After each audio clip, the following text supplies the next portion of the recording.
Baba ne oluka tubeleko okusaidiza abantu abamu. Balaam bw'ojjukira kati okuleta defilement case. Era kooti ba minisita mwenna bwe munaavayo ne mutandika okumanyira bba wa Kyakoze Becky ne Kyakoze Becky. Mutugambe muyina bye babaliisiza. Mutugambe ekintu kimu nti muyina kye mubala. Nze nalaba full figure kasi atandika okwesimba mu Kyakoze Becky ne mmanya ayina kaabala. Era nga kaaluka akalukira wa Balaam. Because Balaam weefudde relevant olw'okuba bakufuula minisita w'abaana. Wojjukira kati okujja lwaki baamulokola nga Kyakoze Becky tannaba mufumbirwa. Alina already n'abaana ababiri abakulu. Lwaki mutumalako emirembe? Lwaki mutuletera wano ebintu ebitalina makulu ku TikTok? Gwe minisita omulamba otukutte ku extent etandika noteeka ebintu by'otannaba na kusooka kunoonyerezaako, by'otannaba wadde kusooka kwesengejja, by'otannaba wadde kusooka kutereeza mu layini, by'otannaba wadde okugamba nti oba okikwasaganyize mu mbeera bwe, wabula gwe nojja n'okikubawo bukubi. Lwaki mumalako eggwanga emirembe? Lwaki mutumalako emirembe? Eno tuwagire emipiira, tunoonye abakulembeze be twagala okukyusa, tunoonye bye tutegedde okutereeza. Bandikolo bali eri batufukira ku mativi, ate namwe mutandika otumalako emirembe. Lwe mujjukira kati okunoonya defilement case. Balaam wenna oleesa amaanyi, olinganga alina ekintu ekikuliko emabega, olinganga alina ekiruyi. Kirabika wagezaako okutegeka Kyakoze Becky n'akugaana, kati otandise okuleeta obuso. Omanyi ffe tugenda tutandika obinterpretinga. Balaam tugambe wali wagalako dda okutegeka omwana oyo n'agaana. Kirabika kati n'onoonya engeri gy'oyagala okuniyiyamu, kati leero wamufunye.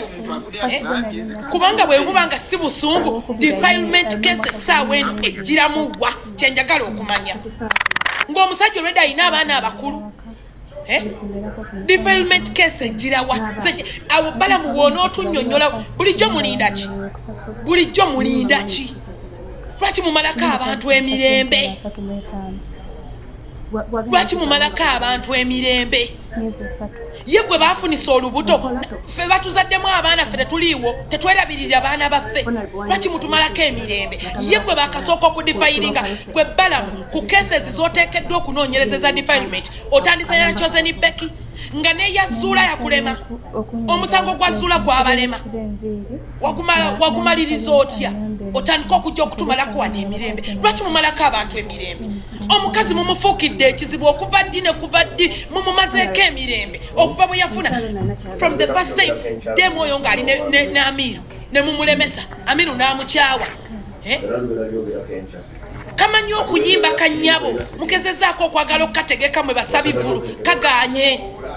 Keekolera ebyako ebikanyumira. Kati wano wekakola ebikatemba byako, mukagenda simanya mugundi mu nguudo, nekekola ne mutandika okukabuukira. Kyakoze Becky yabakola ki? Bwe yatandika okuzaala abaana abangi ne mutandikira nakyo mubuukira, omukazi yabakola ki? Lwaki mwesonyiwa mukazi? Essaawa eno mutandika otuleta defilement case gwe bakasooka okudifayiringa. Abamu bajja kuŋŋamba naye naawe oyo muwala muno, oyo mukazi muno, oyo mwana we. Omwana baba bamudifayiringa, lwaki bakajjukira kati okuleeta omusango ng'omwana akuze n'okukula? Bala muno weeberere munoonye relevansi yammwe weebwa ssaawa eno. Muli mu kunoonya relevansi ssaawa eno weetajjira relevansi wa tetulina we tuteetaagira. Nga bali byokunoonyereza nsonga za ggwanga abavubuka tebalina mirimu, abavubuka tebalina ssente, oli wano olwanira be bakwata. Nawulira nti gwe minisita w'abavubuka, abaana abatalina mirimu bakoleddewo ki Balaam? Otandika otumalira obudde wano mu defilement. Muli ku nsonga z'olwedde abantu abalinamu ssente. Lwaki mutumalako emirembe? Lwaki mutumalako emirembe? Abaana balina olwedde essaawa eno wetwogerera. Abaana tebalina mirimu, abavubuka bali kuno basunga babbabu. Babeera Namboole eyo nga gye beeyiriza. Essaawa eno mwandibadde munoonyeza emirimu. Naye muli kuno, muli mu kumalira kuno budde bantu olwedde abaakolamu edda. Omukazi mumufuukidde ekibane mwesonyiwe Kyakoze Becky. Muve ku Kyakoze Becky.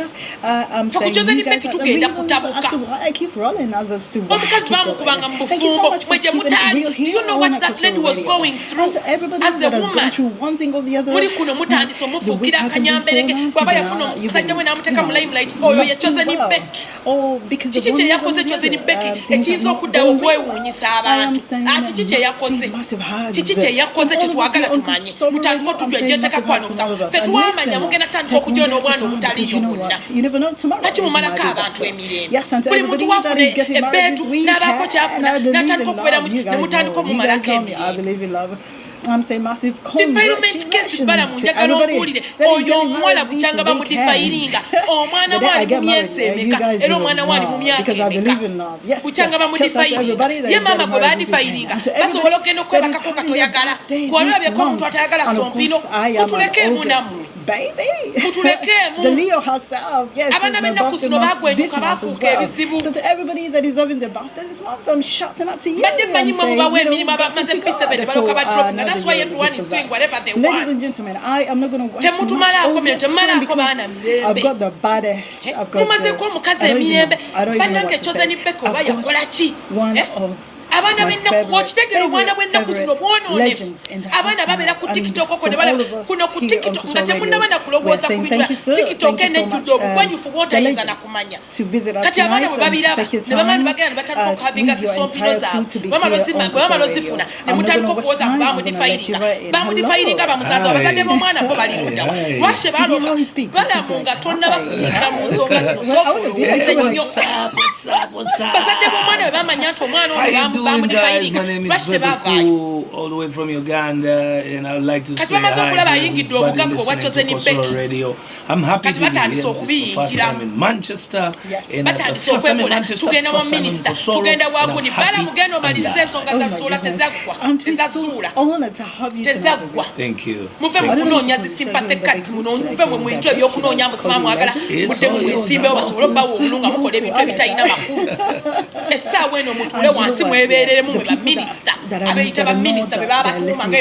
They're so excited. Manchester is thrilled to have you tonight. Thank you so much for, you know, honoring us. Shout out to everybody that traveled with Becky from London to this place. Shout out to you. Thank you so much for having me, because we didn't have him. Shout out to you. And of course, yes, tonight is a massive night, and yes, we're going to dissect wreck the chains of weight. Baby, how have you been?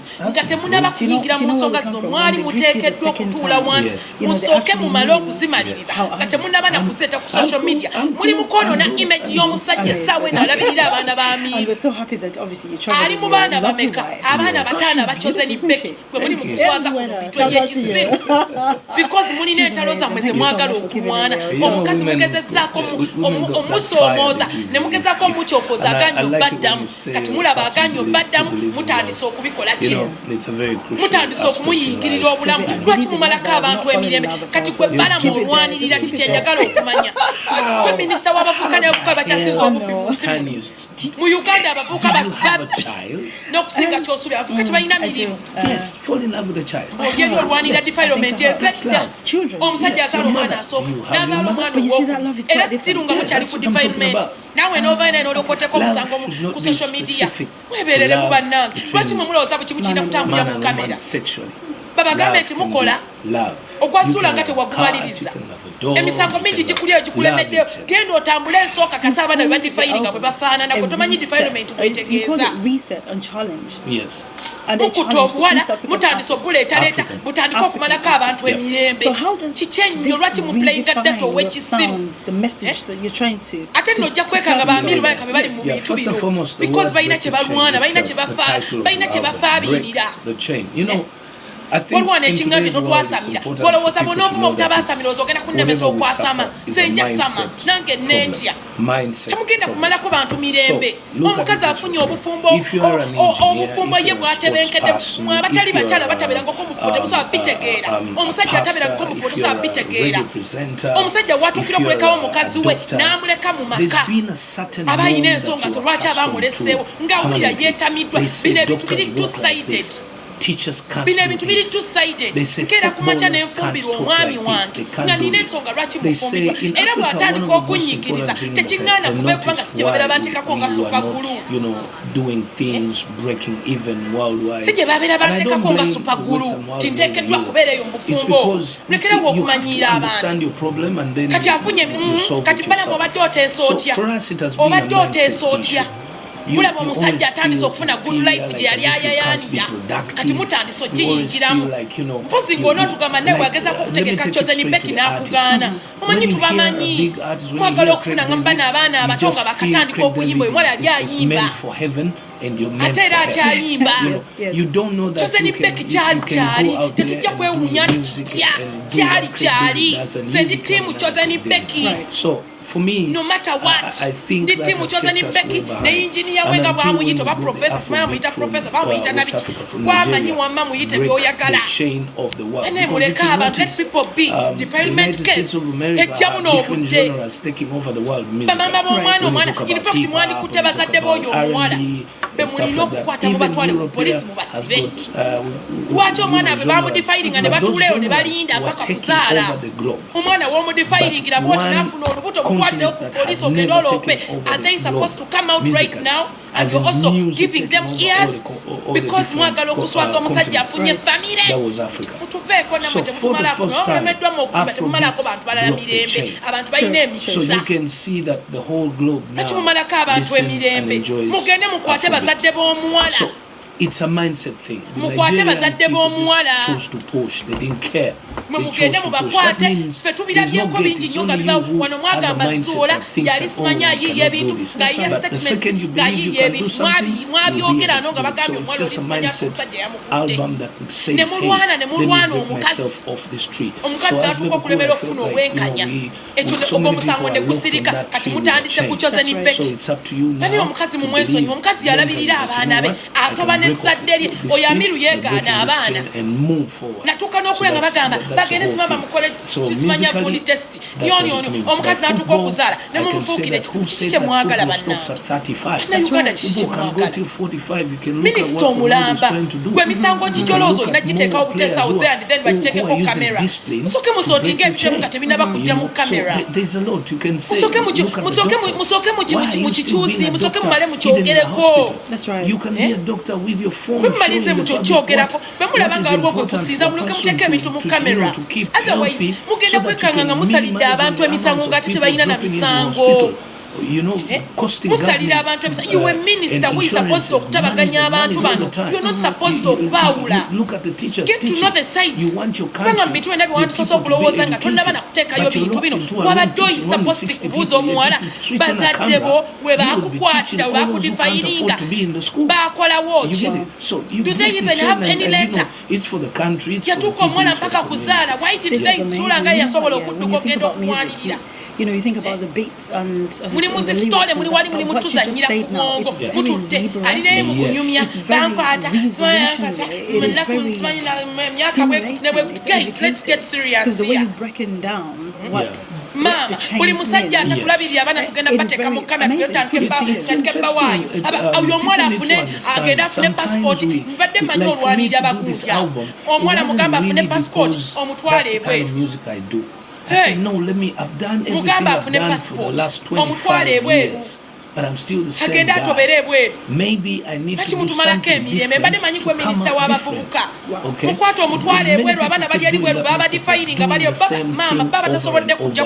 out different. Okay? Results, which is impossible. So that means break the chain, means keep that mentality out. Change your mindset, move on, try something different. If you've been beating your wife every other day, try hugging her. Gavumenti mbadde manyi mwateekawo ebitongole ebiyamba ku baana mukwata abaana be mubatwale mubayambe kimumalako abantu emirembe bakimalako social media emirembe tulina entalo ze tukyamaliriza ate muli mutumalako mirembe tukyalina bye tuli mu kumaliriza ate mutwetabya bannange ze kikyasize n'okunkwasa obusungu ezo ensonga z'amaka tezeetagana kugenda ku social media.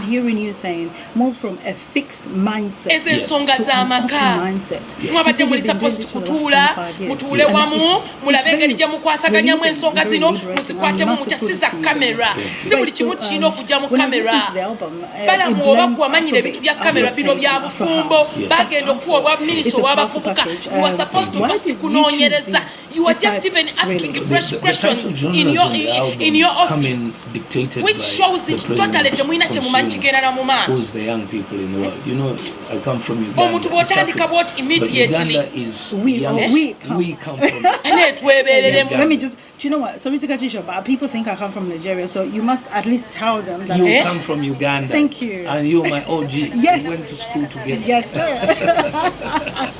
So the thing is, the globe today has young people, and the youngest country in the world is Uganda. So they dictate so much what they consume, and it's to an advantage.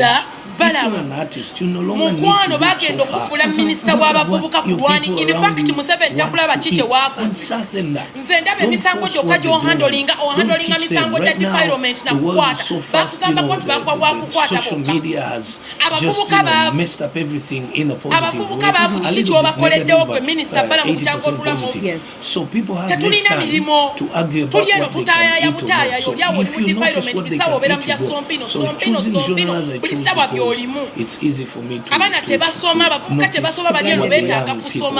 Amazing. And of course, you've emphasized streaming and I think the world has gone to content. It's all about content. You imagine if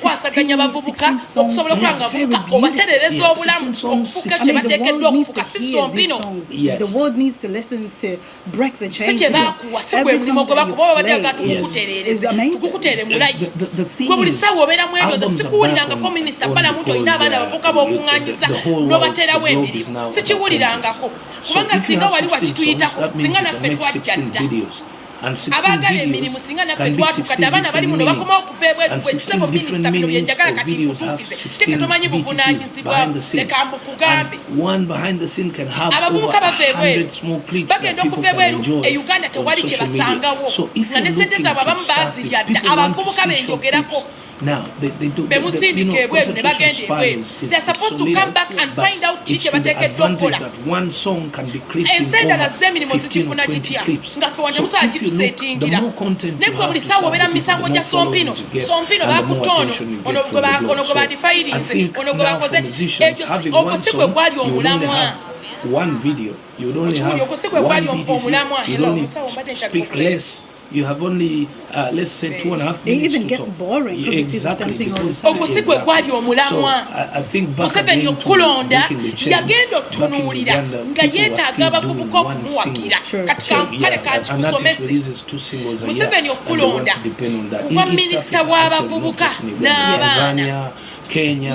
So if I look at now what we need to do to match the table, to get on the table of men, I need to encourage the artists to do albums. So that's why I put into this album and say 16 songs, and all of them are going to get videos, and all of them are going to be pushed, and they will take obubaka buno bwali bukwatagana ku mbeera ey'okulaba ng'abavubuka bafuna emirimu abavubuka basobola okubaako we batuuka abavubuka basobola okubeera abakulembeze abavubuka basobola okubeera byonna bye muteekeddwa wakakolayo conferences mmeka oba wakakola enkuŋŋaana mmeka eziyita abavubuka okubaako by'obasomesa Balaam nga ggwe wakakolayo enkuŋŋaana mmeka naye gwe buli ssaawa tukuwulira mu sompino buli ssaawa wabeerawo gwe bakutte buli ssaawa wabeerawo defilement kweze cases z'olimu aywe court oli lawyer oli kooti gwe buli ssaawa ezo zezo oli poliisi gwe minisita waffe olina otukiikirira mu bavubuka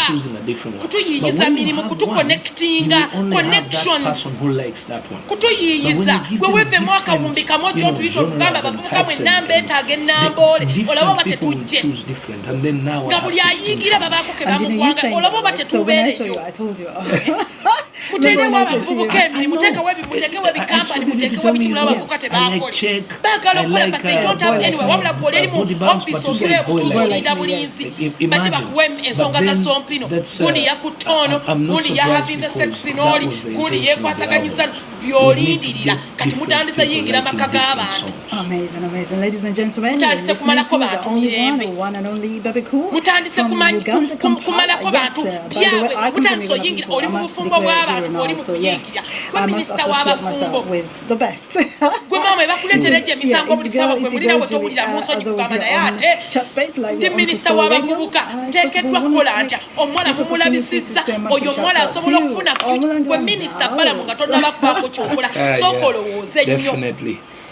kati mwatidde n'oyo omuwala future kubanga buli omu amulabako agenda mutya bamudifayiringa that is one. Number 2 ani agenda okubeera n'akakazi ak'olugambo bwe katyo akoogera n'ebyaliwo mu kitanda ani agenda okubeera n'oyo lwaki olumu abantu babika feesi z'abantu kozi mumwagala okulaga ensi nti mukola ki ogenda tugamba olwanirira muvubuka oyo muvubuka n'oli muvubuka n'omulenzi gwe muliko naye muvubuka bonna bavubuka yende batuuka okumudifayiringa lwaki bazadde b'omwana lwaki baripootinga first time omwana bakamudifayiringa minisita Balaam otandika okukwata mu nsonga z'okudifayiringa buno mulimu emisango egimu minisita gy'otalina nakuwabudde ababaana babeera mu kunyumirwa ababaana baffe bayonooneka ddaze nali ndabyeko akatambi wano nga kayitingana omwana buto bwali mu myaka akamu kali mu myaka 9 nga kala kali oba mu myaka 5 nga bali mu kibuilding waliwo ekizimbe kye balimu ekiyumba tekinaba kuggwa nga bali omwo beekwasaganya baana bato betwogerako minisita Balaam n'ebyo bivudde ku kibula lya mirimu abavubuka bazadde bato bamama baffe batuzaala bato tulyatizaala luzindo omwana we gwalina wa myaka emeka yamuzaala nga alina emyaka emeka ye yagenda n'aripooting omusango gwa defilement mutuleke emu bannange ogwo si gwe mulimu gwe Balaam ogwo si gwe mulimu omulimu ogw'okulwanirira abavubuka ssebo olabika weerabidde va mu bintu bya pressure y'abaana abayaya abajja ne batandika okukwalira omulimu ogw'okutunoonyeza mirimu fe abavubuka abaana abava ebweru basobole okujja basobole okuyiiya balabe engeri ki gye bateekeddwa okusigala mu Uganda bamentayiningiddemu otya mu Uganda abavubuka genda wetegereza abaana bali mu bikampani be bazunze ebweru abaana bonna bavubuka bakyali bavubuka bato abo nga bo tebagamba nti bagenza okukola emirimu nga tebanneetuuka temumalako nsi mirembe can be one billion mama twajirwa mama omukazi tafuna mirembe omukazi tayagalenga okufuna bulamu wala wabufuna kati mwakuukiza ekintu kyammwe ne mugamba tukikuukize tutya tukiyiyiza tutya okulaba nga kikuba kati nno tugenda kubakubira ku social media mwe temulina nakimutugamba minisita Balaam bakuwandiisako nti gwe kooti gwe looya w'abagundi otandika okubanga okwasaganya emisango gya defilement olaba ne kooti esooka neyeebuuza ekibuuzo kati lwaki bagenda ku poliisi kubanga poliisi bwe bateyina kyeyakola poliisi era erina okwongera omusango gwe gwongere paka mu kooti defilement essaawa eno mutandise okuswaza omusajja alabirira abaana bo oba kiki kyobaana bage mwegendeza abantu bajja bakola ekikyamu mu busaale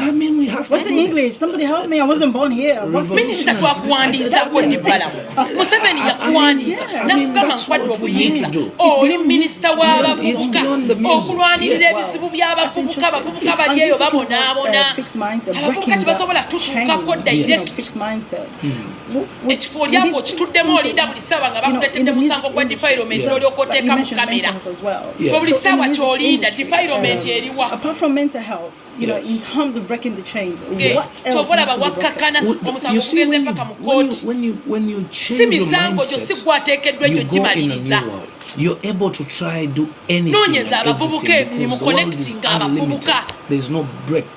Connecting abavubuka gwe mulimo gwe bakuwa mukama waffe wobadde tokimanyi katukujjukize omusajja yakulonda ng'ayagala otaasa abavubuka oyambeko abavubuka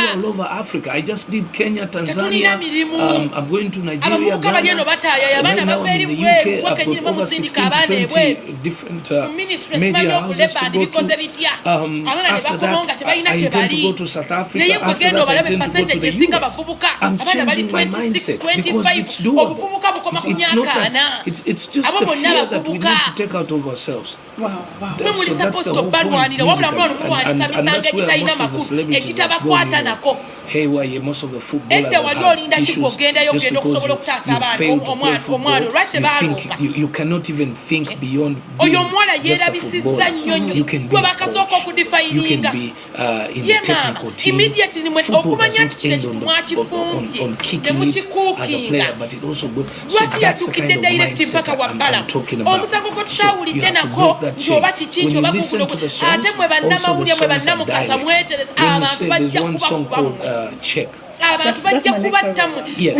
So on the album, the song Check speaks about the reality. Everybody works for the check. That's right. Check, do it for the paper. I say do it for the check. Oh, Sean is for the check. Do it for the paper. I say do it for the check. Oh, for the paper. Oh, for the movie. That's dialect. Home is a passion. The song home means home is a passion. Everybody needs that one person who they can call anytime because they feel like when they call them, they speak to them, whether they're in a good situation or a bad situation, and when they speak to that person, they feel at home. It's just as simple as saying you have a very big mansion, it's £20 million, but they still want to talk to you. Actually, with people like that, they don't even go back to that mansion. But you have a small house where you rent maybe $300 to $500, but your beautiful wife is there, you love her, your children, you're always excited to give them a call, or you're always excited to go back home. So home is a person, not a building. Home is a person, not a property. Home is what people need, so everybody must have a home. So that's what that song says. So you can see that the meaning of even the song. Oh yeah, do you know, I was listening to that and I'm thinking, I want to listen to the whole of this song. What the hell is that? Ladies know what the meaning. If you come from where we come from in Africa, you know the definite answer. K-C-A-T-E. Don't lie. Because sorrowing.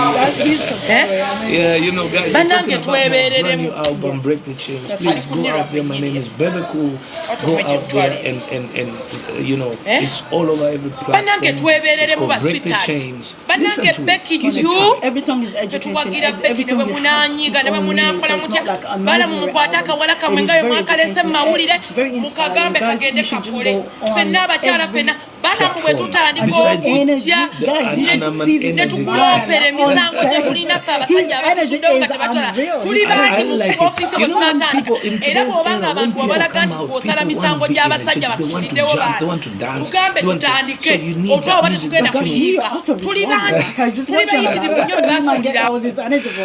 you're just so it's electrifying. You need to do that because when people give their money, they want to forget everything. They just want to have fun. So you need to bounce them, and that's the kind of energy you need. I need you to bring your shoes on here, man. Listen, I'm gonna be on your case. I've got Kosoro anyway. Of course. Ladies and gentlemen, you're listening to Baby Cool. Yes, and we're dissecting the album Break the Chains. It is very liberating, very inspiring, very educating. It is not just music. It is opening your mindset. It is relieving. It is I don't know, I can't even get the English, but yeah, go on every platform and just put in Baby Cool, Break the Chains. We're gonna go into a minute break and we shall be right back. And we're listening to Check. Future in Joshua Baraka.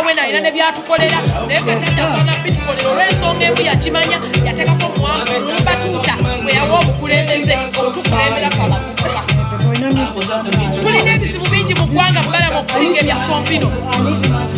Tulina ebizibu bingi. Abavubuka gye basoma, abaana abavubuka ababadropize out of school abudde ebisize betalina na kyalo zaako be bantu booteekeddwa okugana okunoonyereza. Be bavubuka booteekeddwa okulwanirira mukama wange. Naye mutandise okuluubirirwa ne mutandika okubeera nga mutobera ebintu ebitabakwata ku buli Sompino kulowooza buli Sompino buli wabeerawo kesi yonna ey'omwagala bagiteekere mu kitangaala. Nenga wali ofunye obudde obugenda okunoonyereza nti olw'abavubuka bali ekati beetaaga obuyambi, olw'abavubuka bali bwayize baagala buyambi, abavubuka bali mu biki baagala buyambi. Have you ever gotten that chance to go there and see what is really happening? Abaana bavuddeyo eri tebavudde erisimanya ebweru bakuba byeyo. Abaana tebalina mirimu, abaana tebalina ssente, abaana tebalina kibisaako. Muli kusolvinga misango gyabo. Buli ssaawa gwe minisita batulaga tuwali wasimba buliri kubanga ab'obuliri buli we bajja gwe bobeerako. Ab'obuliri buli we bajja ffe tulina abawala bangi nyo babasuulidde abaana batalina na bwongerezi. Muli kuba n'abaamalayo edda abakikuba edda. Muli wano muli mu kutumalira budde. I could be having the only title. Do you know what I mean? Minister nga gwe wandisoose n'otula wansi n'ogamba naye nga sinnabakwasaganya nsonga eno n'osooka n'otula n'ogirowoozaako nno nnyo n'ogamba naye nga sinnabakwata mu nsonga eno. Omukyalo ono omuwala ono bwe baba bamukwata nga bamudifayiringa budifayirinzi, omusango guno baguripootinga wa era kiki ekyabaawo? Naye mulagira ddala obusungu bwe mukutte, obusungu mulimu kuteeka ku bba wa mukazi atalina na wadde bambi n'omusango. Oh man, I'm young. I'm growing younger every other day. Because mwe mulina ebiruubirirwa byammwe mwe nga politicians. You want to show us Ugandans that you guys are working. Have you really worked? Because buli ssaawa nkulaba misango gya Swampino. Ejjasoola gyakulema tukyalina emisango ebiri egiri pending obwaluwira tegunnaggwa.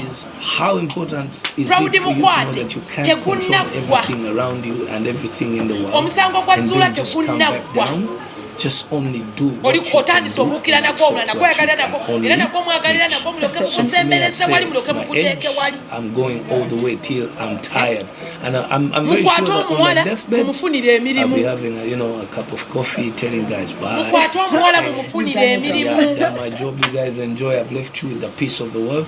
I've eaten my peace, That's how people should You're still dropping bangers. Look at us now, talking about breaking the chains. You know, it's the mindset. Please do. And that's my Minister Balaam oyo mwana sisuubira nti obale tusobola muyira w'omubiri kulaba ng'okufunira kyateekeddwa okufuna okusinga okujja ne mutandika okutumalako emirimu. Mutwetera buli ssaawa ensonga za Sopino mwaga atwogere ku Sopino mpaka. Whatever you can't control, it's okay. You're going to prison today. Don't just go. Tomorrow you'll be out. You're angry over somebody. Tomorrow you'll be smiling over someone else. True. So just let go. Kali tekina buzibu ngenda kukubayo essimu.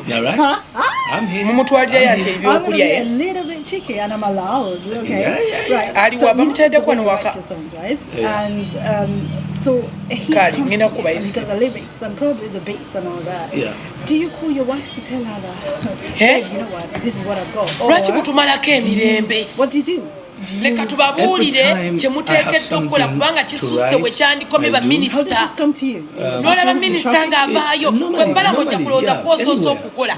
Ekyo ekifo baakikuteerawo tekyaliwo. Singa obadde okikula ebiseera ebisinga obungi abanebala tusooka kulowooza ekifo kya ministry obwo bavubuka siba bamuwa biki youth tekyaliwo naye baakireeta nga Museveni alina kakubalira ayagala osobola okukwata eddoboozi lyo ogenda olisembereze nga eriva eno mubavubuka kubanga fe abavubuka abasinga batuziyiza okulaba Museveni kati Museveni n'akayiya n'agamba kakwatono saabavulu asobola okubaako engeri gyakikwasaganya kakati mukama wange Museveni ogenda mutwalira nsonga za Sopino tibakutte abavubuka bayitirivu abavubuka bebakwata mu ggwanga byogenda omutwalira aneetubere realist nze bukyanga bakuba obwabavubuka tetufunangako mirimu nti emirimu w'ekiri tetufunangako nti oba Museveni ne Museveni yenyini kyova atebimulya ali mu kulwanirira ebibiina kati abebibiina be bagenza okuloopayo be bagenda ne bawaayo ekigenda mu maaso fe alina okutulwanirira yatuvaamu dda ali mu bintu by'amaka buli ssaawa alinga gwe bawa wa minisita w'amaka tulina minisita akola ku maka si oli omukyala soba bamuyitaani Balaam ayingira n'ebitamukwatako omuwala yenna bw'aba yazaala omwana nga bamudifayinge oyo aba yayingidde dda marriage obwo bufumbo si bakubuka Listen, I want to be like you when I grow up, okay? tulina minisita abikolako oyo omukyala simanye bamuyita batya bamuyita minisita omukyala mumujjukiro yavayo ne mu musango gwa guudo gwa soola yateekeddwa okutuulamu egyo emisango naye kakati gwe minisita kati Museveni akuyise mu meeting akugambye otyo tubuulire munnange Balaam okuba bwe nakuwa ekifo kyo ekyokubeera minisita of the youth kiki kyotukoleddewo bakiki ekiveeyo ogenda muzza musompino abavubuka basusse nnyo okubeera nga beekwasaganya babakwata yogenda in the ages of 16 and 25, they have this new way of doing things. Okay? If you're above 40, the same. You just need to go back and work with young people. Surround yourself with the youngest people. Around me, I'm about 47, but I work with people who are below 30. Minister Nachiwala, yateekeddwa bikwasaganya si Balaam. My youngest producer is 19. And my social media guys are 22, 25. So I ain't fixed with the mindset of saying, oh, I'm old, I'm a legend, we are doing things the legend way. No. These guys know exactly how to maneuver the present world today by social media, and an artist having such a good number of them. And the funniest thing is we are also happy and ready to work with legends. Of course. So the problem that I met this when I was in Nairobi and I was in Dar es Salaam. The big best artists who you expect right now to have voices, the older the wine, the sweetest. You expect these guys, in case they fall on a microphone today, they'll just do amazing stuff. And then they have been hiding because of a mindset that they feel they're going, or they feel this. But after my tour, I'm seeing Becky mukyala we ne mubaka engeri gye mwogera singa omusajja yali agaana okuwa okulabirira omwana awo bwandibadde musango era nga guli emu kumalidde eyo lwaki mwe mulowooza nti kamera yeteekeddwa okumanyira ebintu byonna ne batuuka okuzaala omuwala gwe bazaalamu abaana babiri imagine ne batuuka omuzaalamu abaana babiri ne mwene mwene okamugita defilement amangu ago gwe noloka ogita defilement. I know said this before, but you what you're singing, what you're preaching in the break the chain. Abazadde b'omwana oyo nange kye nagambye before nga temunnaba na kugenda wa minisita nga tebanaba kujjawo Balaam abazadde bwabadde oli supposed okusooka n'okwata napiteeka mu kamera wabadde oli supposed okusooka kukwata abazadde b'omuwala oyo mubakwate mubafunze omwana batuuka tomuzaalamu abaana babiri nga mwera temwogera kati obulaba afunye omusajja omugagga ate gwe ssebo naawe gwe simanye profesayani esekajja gwe sekajja ne bw'obanga wabadde oyina dda tegwopuleyina omumanyi nti mujja kukwata bwa bugagga bwa Becky bwe mwagala okubba naawe tujja kukusabula bibyo leero si lulwo leero si lulwo kati tuli ku Balaam nakakawala ne bazadde b'omuwala omusajja n'azaalamu muwala balaamukozesa common sense balaamu teweefuula nti bakuteeka mu ntebe eyo nga togitegera ebintu byotasobola bigabe gye biteekeddwa okugenda biweereze wannakiwala olaba wannakiwala tasobola kusala musango ogwo Home is a passion. Not a house, not the TV, not the cars. Yeah. But that one person that you can call anytime. Or those people that you can rely on for happiness. Those people that you can, home is a passion. I was listening to that song before I came on air. I was listening to that song before I came on air and carries a lot of weight. It carries a lot of meaning. Yes. The lyrics, the instruments, the voice, it portrays home. So I cannot end the show without playing this song. But before we end that song, sorry, before we end the show, I want to ask Pepe. One advice that you would give to somebody who's listening to you right now, be it the younger generation, be it the older generation, in terms of my prayer is peace. If you're listening to me right now, if you're listening to Becky right now, out of my experience, it's all about mindset. Change your mindset.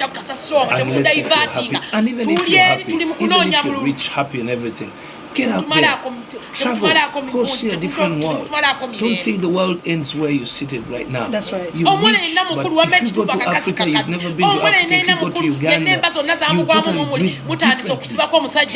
If you have 50 million pounds, you go to Uganda and see somebody who can exist the same age just with $5 or $10 and they're happy.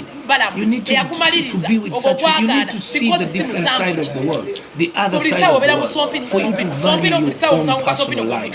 You don't have to die stressed. You don't have to always, just think the hard way, life the hard way.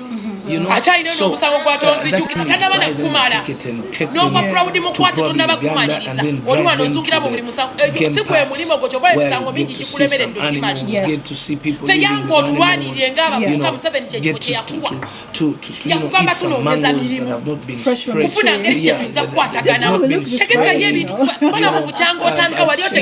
picking water from the well, that gives them, growth in the muscles. You see different things happening. Then you are not in the media. You've been in the media all over. People talk about you and stuff. You're looking for privacy and stuff like that. So that's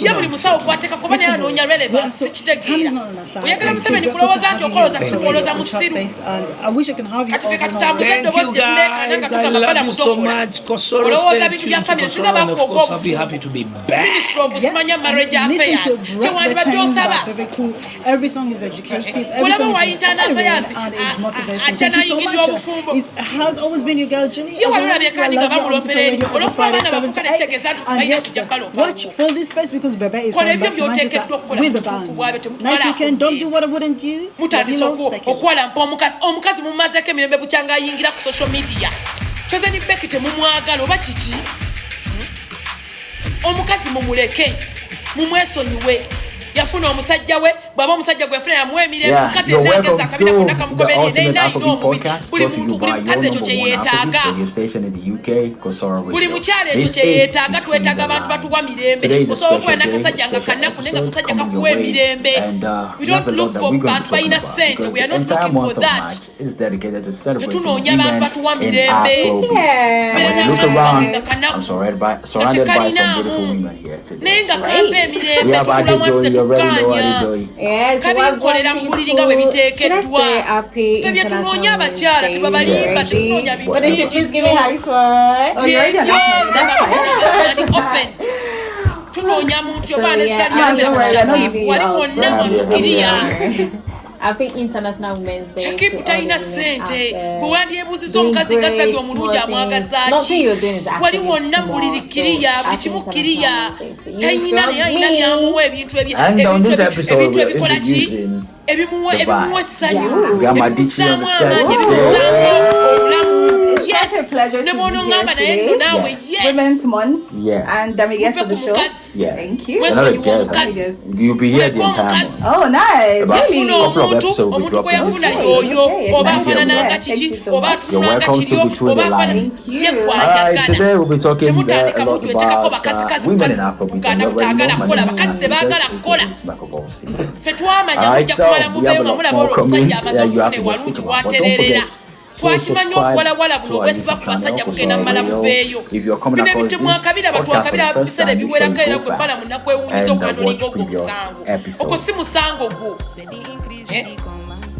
kyogamba ebintu towakabiwa ebintu wakabiraba tandika okukola ku nsonga ezizimba eggwanga ffe tulina ebizibu abavubuka balamuze bwojja wange n'ompita n'ombuuza naye gwe bisi kwayogera ennyo bizibu ki by'olina mu kwanja tulina mirimu tunoonya sente gwomanyi sente ennoonya gye tuzinoonya Tunoonyesa ssente ziganye wansi ne waggulu tutuusa ogende bweru ne bweru tuvuddeyo tukomyeyo batutisse tukomyeyo abaana babatikka. What have you done for abaana be batikka ne babajja e Dubai ne babakomyawo wano? Kiki kye mubakoleddewo Balaam? Kiki kye mubakoleddewo okujjako bayita ne mbawaayo emitwalo 10. Emitwalo 10 gikola bizinensi, emitwalo 5 gikola bizinensi. Mumalako abantu emirembe. Muli wano mukwatirira ensonga ezitabakwata nako wadde totally. Oli azadde abaana babiri tosoose nakutula wansi ku sengejja kugamba naye eyazadde abaana babiri. Kiki ennyo eba ekyali defilement. Bannange twekebejja emisango gino banne nga tutegeera eba ekyali defilement ng'omukazi omuzaddemu abaana babiri. N'ozaala omwana yasooka n'ozaako omwana owooku eba ekyali defilement nga tuze mazima. Okuba kukyali musango Balaamu okujjako banne wanjoyagala relevance kale kati tukwogeddeko mukama wange Balaamu tukwogeddeko ate nze sikuvumye wabula wulira mazima jangu otuwanirire ng'abavubuka. Museveni ky'ova olaba buli mpundi zonna zaatuulamu tayogera ku bavubuka ate oba tebannaba mutwalira era Museveni amanyi abavubuka tuyimiridde bulungi. Gwe baawaayo tukiikirira ali eri alibye akola bibye tebimukwatako. Gwe baawaayo tukiikirira okiwuliriza ye ali mu kulwanisa misango gya Sompino gy'atambuliramu. Naye ffe bye baamugamba atukolere nga ffe abavubuka okutusetingira emirimu tebimulya tebimukwatako era tayagala kumanya. Kati bannange mu Uganda tuddewa era tukolewo ki? Twetereze. Nze ndi tiimu Becky. Abambuuza oli tiimu ki? Nze ndi tiimu Becky ne bbaawe. Mwesonyiwa omusajja ne mukyala we bali beetegeera kubanga oyo omusajja ku Becky ebintu bye yeekoze ebyekisirusiru mwenna mukimanyi nti Becky abadde yeekola ebintu ebyekisiru. Agenda n'ayambala emiziina n'agenda n'akola zigundi zichallenge ezitategereka bw'abanga bbaawe yamusiimirayo. Bwe beesiima ojja kujja wombera naye munajjawo bane Katonda ekintu kye yasalawo nti kigattibwe bwe kiti gwe ne bw'oteekawo embeera obalabudde. Omwana tebamugamba kontono tegeeza olw'okubeera bakagayi nga kalabika bubi. Kati kagayi bakalaba kafunye batandise okujja batandise okwesonga ate munange gayi yagenzeko ne Saudi Arabia. 10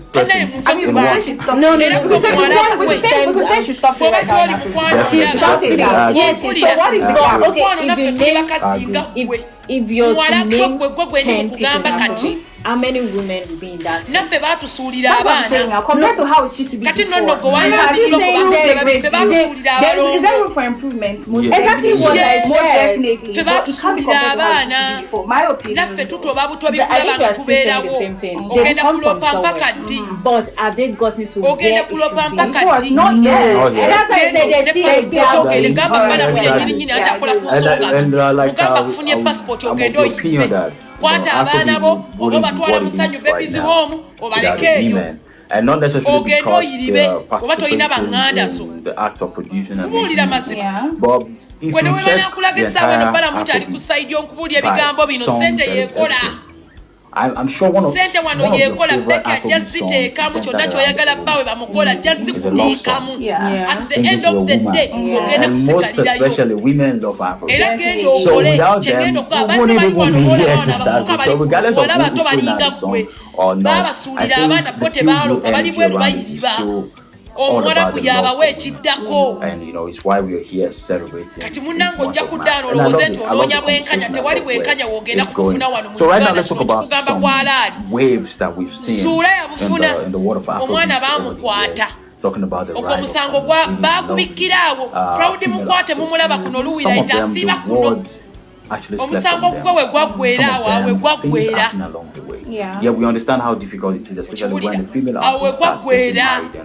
Kati muganda wange kyengenda okugamba genda oyiribe social media nokulowooza nti simanya bw'onoobeera kuno abantu ne bakulaba baminisita ne bakulaba bagenda kuvaayo bonna bakuwanire. Who tells you that? Bameka abavaayo ku musango gwa Zuula? Bameka abavaayo ye banoozaala abaana era talina common sense atasobola kukitegera kino bwe n'otuuka okuzaala abaana babiri ng'era okyali mu defilement case in fact wandituuse wa minisita wandibuga eminisita ekigambo defilement tokireeta tekiri bwekikolera defilement teriwo kubanga omusajja nakamuzaalira abaana bameka ebintu wabiyingiramu gwe ne bakukwata omulundi ogusooka ne bakukafuya n'ofuna olubuto n'ozaala nga teweeyagalidde ne baddamu ne bakugayula omulundi ogwokubiri era n'ozaala ebadde ebintu wali obyagala omusajja munyonyola omugambe minisita ekiriwo obuyambi bwagaana naye munnange mbadde ensaba nga ggwe minisita ompeyo ku buyambi kubanga eyo gye wagenza okuloopa omusango ensi yateekeddwa okukwasaganya omusango gwo guyina genda wa Nakiwala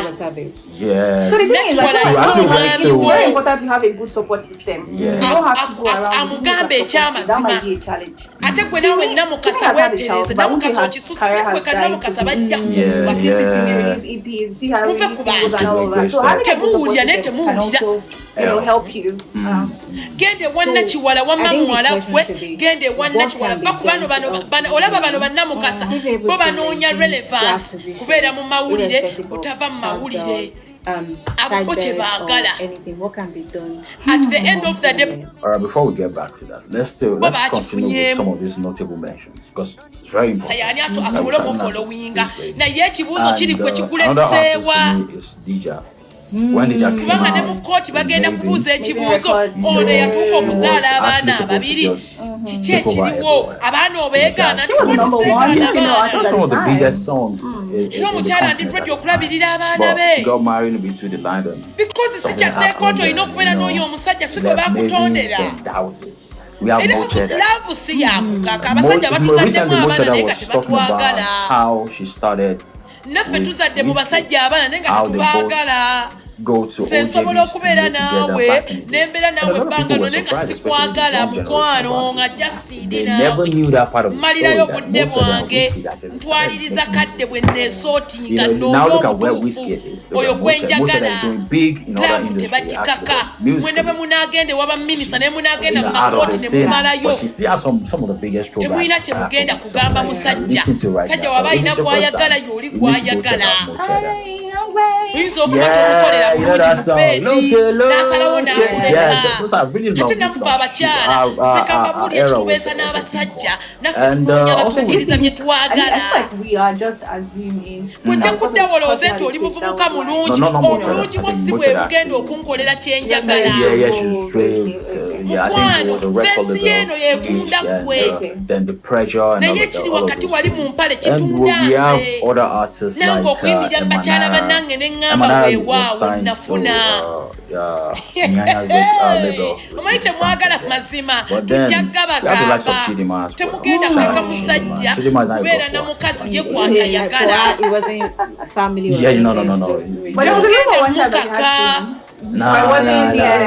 oyo omuwala agenda afuna omuntu we gwayagala teyadiba ate yakoze ensobi engi yakoze ensobi emukujja mu social media kati buli omu agenda mutya olaba gayo byamulekawo n'asalawo agende ewooli waliwo ekitali kituufu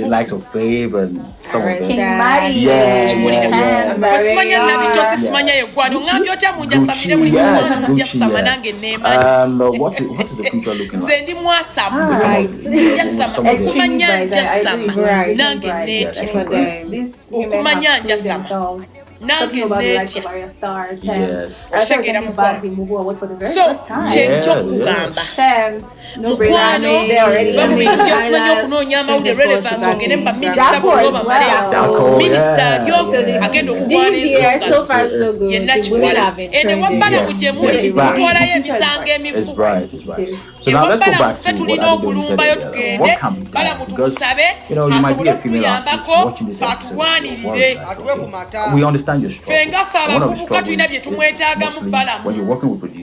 Like Tim Swan said, you're working with a producer, and instead of recording, you know, I mean, these are some of the things.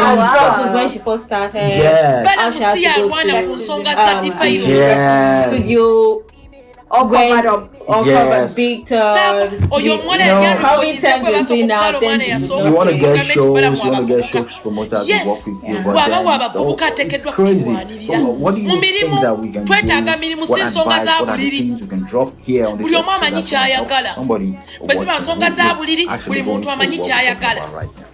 ayagala kali katuduutu akafuna ayagala ekidumpiro naye akifuna tebamugamba ko Balaam kutandika kulwanirira nsonga za Museveni yamusindika ajja atulwanirire okulaba nga tufuna emirimu okulaba nga tufuna ssente. I know competition is there. Competition is very kujuddeko abavubuka babbi ababba amasimu g'abantu abavubuka bagenda wali enambole ng'ekibateekubba nothing else. Kati Balaam gwe gwali omulimu gwe bamuwandiisa kutulwanirira kulaba nga obwo obusongasonga obwo obumu butandika okukola ki okuvaawo ayagazisa abavubuka okukola ayagazisa abavubuka okulaba nga babaako kye bakola naye buli sawa Balaam abeera mu nsonga z'amaka buli sawa Balaam abeera mu nsonga z'amaka nakiwala takyakola Balaam kati yadda mu nsonga z'amaka kyova olaba ne Museveni watuuka kwekisete egenda kuziraleze simanya biki byonna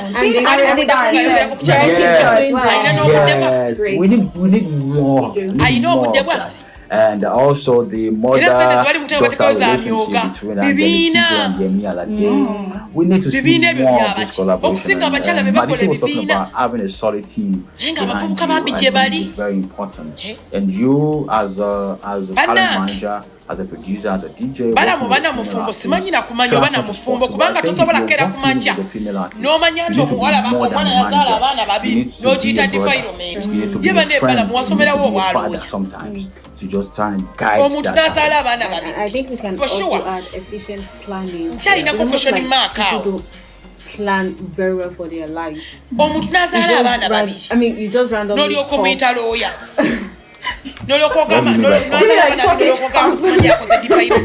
that sounded funny, but yeah, I get it. You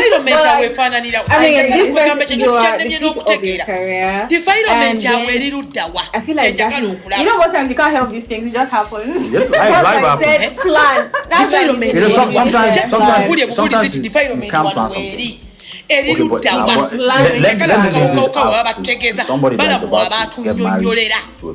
naye nga bambi bannayuganda Becky mumwesonyiwe bannange Kyakoze ni Becky mumuleke kakazi katukabonaabona kakazi katubaaka kuba mwereka mbabuulire ebintu bye muwulira oyo omuwala byayimba yaddala he's not comfortable with it.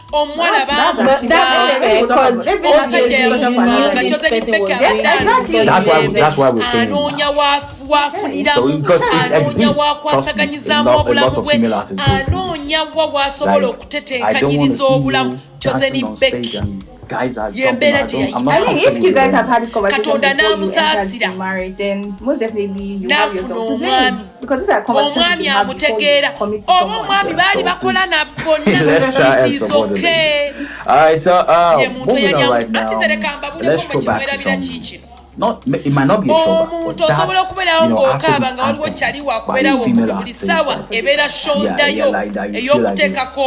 so huge that whenever that song plays, everywhere you go crazy.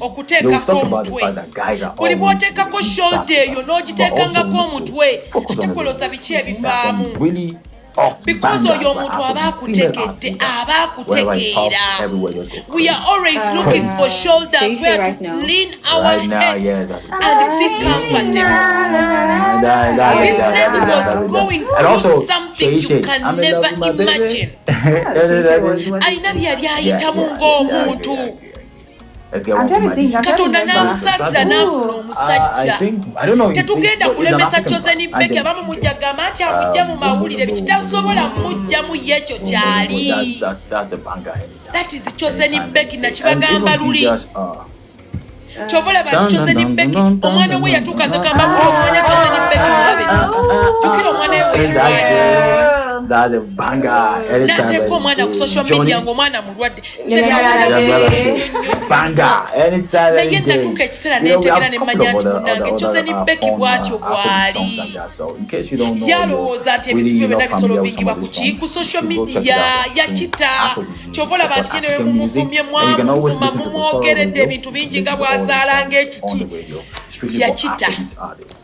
Alright guys, let's play a very naye kati ate bwe mutandika okuleetawo bistory omukazi akutta omusajja wamuwadde abaana be abaana abo bategeera lwaki temwagaliza bannange abaana bafunye taata asobola okubabeera teri mukazi agenda kubeerawo nga talina musajja tebakibalimba n'oyo akulimba mbw ali yekka akulimba akaseera katuuka ekya wansi nekibanja n'atuuka n'atandika okugenda nga yeegaba nti tetujja kujja no kutuogerenga bwe twegaba no kananga omukyala mumuleke abantu balina bye bayita bye mutayinza kutegera kyenva mulaba nti abannayuganda mutuusa obalaba e Saudi Arabia abawala beegabira n'abawala mu babosi baabwe abamu bakasabuuni yesterday on X, I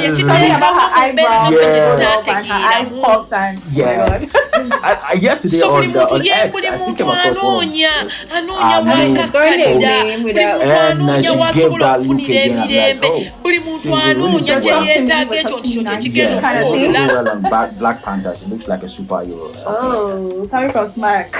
abasinga obungi temukitegeera abamu mutuuka okulowooza nti namukasa kyeyakoze kirungi omuwala kyeyakoze kirungi Balaam kyeyakoze kirungi Balaam kyeyakoze nze nkivumirira ddala Balaam wabadde oli supposed kusooka kuyita bba wa Kyakoze ne Becky nga tonnasala na musango nga temunnaba nabiteeka mu kamera nsi kubiraba wabadde oli supposed kusooka kuyita omusajja oyo mu buntu muvubuka olwanira bavubuka naye atoswaza muvubuka olabisa muvubuka she was having this currently on the song with and she's giving us a new side of his story.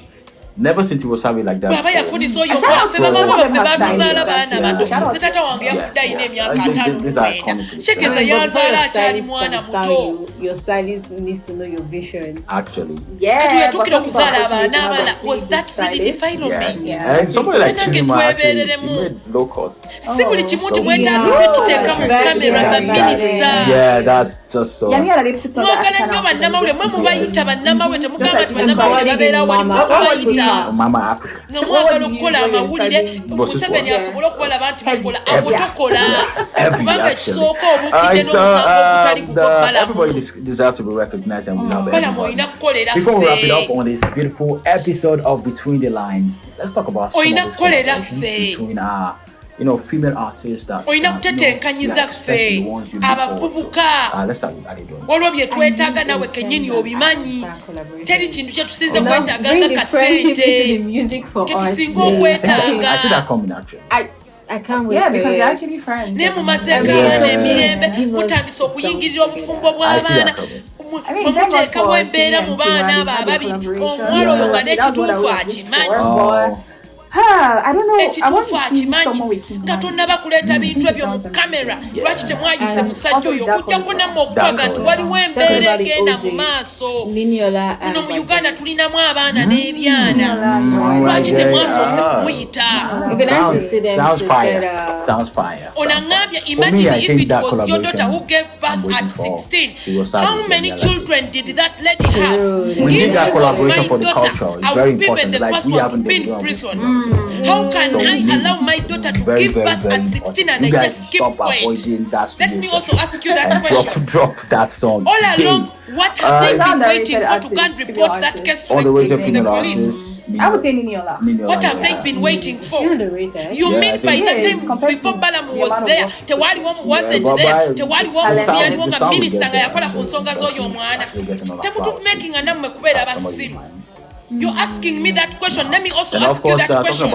You mean before Balaam, you mean there wasn't anybody that could work upon that case? Why would she give birth to another child? Yeah. If she gave birth at 16, I want to see more. She gave birth at 16 because the parents wanted it. They called for it. Even the girl called for it. I want to see Vanessa drop a new song again. I'm like a mother on that children. You see what I was saying? I'm supposed to saying. Why would I allow my daughter to give birth for the second time? Let's get serious. So that's why Thank you guys. There's nothing you can do. Thank you guys for this beautiful episode. Shout out to my DJ. Thank you for coming through. Wonderful conversation, of course. I did do today. Make sure you subscribe to our YouTube channel. And you can also participate. Read your comments. Drop it right there. And what are some of the collaborations?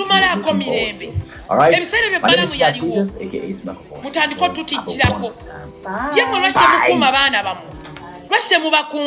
Mwe mubawa ebintu, mwe mubakkiriza ogenda mu kirabuzi, mwe mubakkiriza okola buli kye baagala okukola.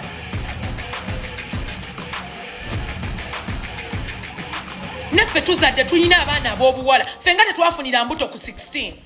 You're welcome to another beautiful episode of the Ultimate African Podcast. Yes, naffe tuli bazadde, we are parents.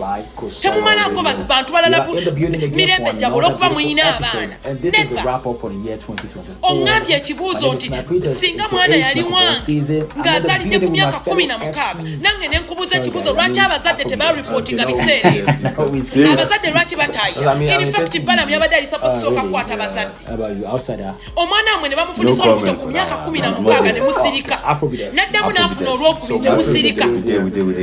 Mutulekeemu. Alright, I'd like to say a big thank you to you. Kati nga Balaam azze mu ofiisi. Mwali mulinda Balaam. Tewaliwo minisita yali akola ku nsonga z'abaana. Teyaliwo. Yeah, what's up? Nice to be here again. On Between the Lines, I'm really pumped for this one, seeing it's the final episode for the year. Recap the whole year. I can't wait to get into this. Alright, Rex. Yeah. Alright.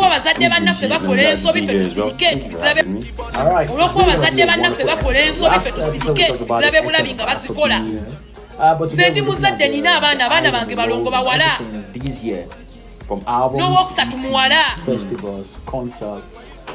Nayezo omwana owange bwabanga ku myaka 16 afunye olubuto ne sigenda ku report nga kitegeeza nze nina obuzibu. Ng'omuzadde nze nina obuzibu. Nenzikiriza omwana nga azaala omwana ate muli kuno muli mutulegesezako mutuleetako sympathy cards. Oyo omwana yakasooka okuzaalira ku myaka 16. Gw'omanyi abaana abali mu byalo bali mu kufumbisa ku myaka 14, 13. Oyo ne yazaalira na 16 atuse n'okuwanga tribes ezimwe zizaalisa abaana ku myaka 13. A lot of great people are putting out music and arguably,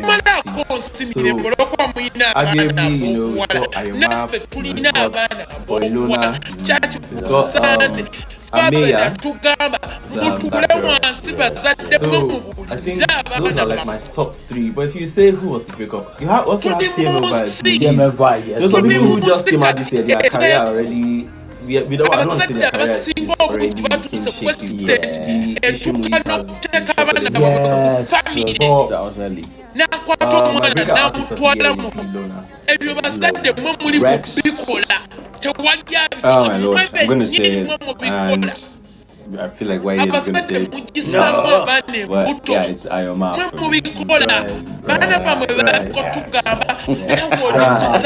popular demand. I mean, you gotta agree with him. If I wasn't gonna say Ayoma, I would then say Ameya. And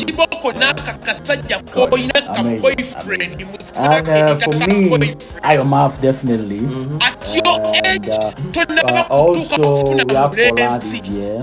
We just put out a new EP. The EP that we towards the end of the year. We also have Fido.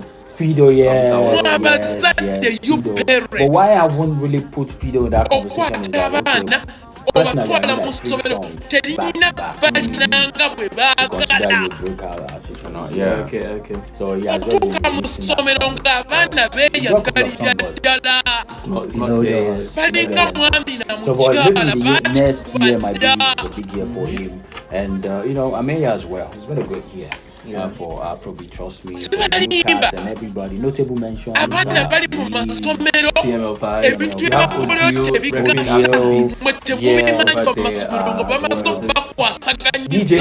D James as well. Well, I listened to the mix a couple of weeks ago.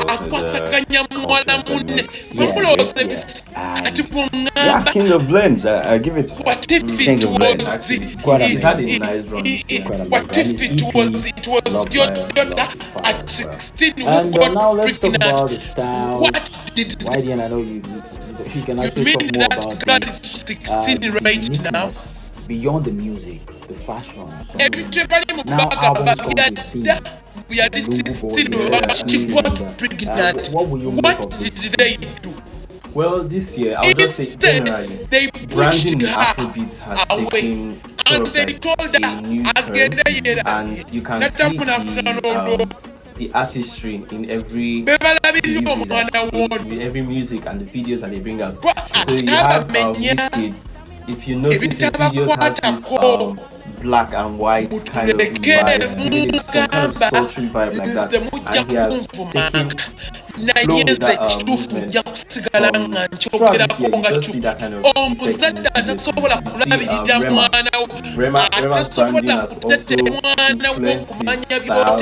You know, he has that bat thing, the beneath thing, culture. So everybody's trying to infuse one or two things into their music. Lungu Boy, streets, from the videos to the wears, everything is giving streets, skating, you know. Yeah. We had that skating party Spotify show for, I think for Ashake for that song. So everybody's just trying to identify with one culture, one movement, and I think it's beautiful to see. Even Davido, I don't think anybody really noticed this, but I just noticed that in those videos has a lot of colors. It has a lot of colors. So you just see dropping videos, colors, you see that,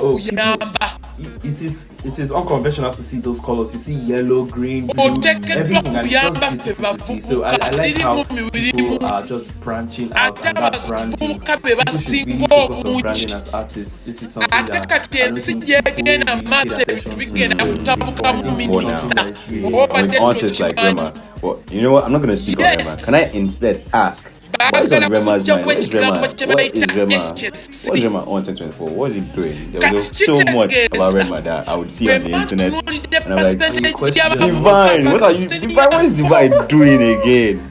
I mean, if you look at, we talked about Afrobeat, and it's not just the music, it's also the culture. You have Ashake putting the Yoruba culture on the map. You have a couple of Igbo artists also, Chike, Fino, putting it on the map. And you know, it's not just the outside Igbo Yoruba anymore. Yeah, you have Bini, so I think he's trying to put that song. I think he tried to make a statement with that song, Bini Boy especially. So he's just putting your culture on the map. You have artists like Asayu, Black Sherry, are also doing that for their tribe. So the PH, the gang shit, you know. So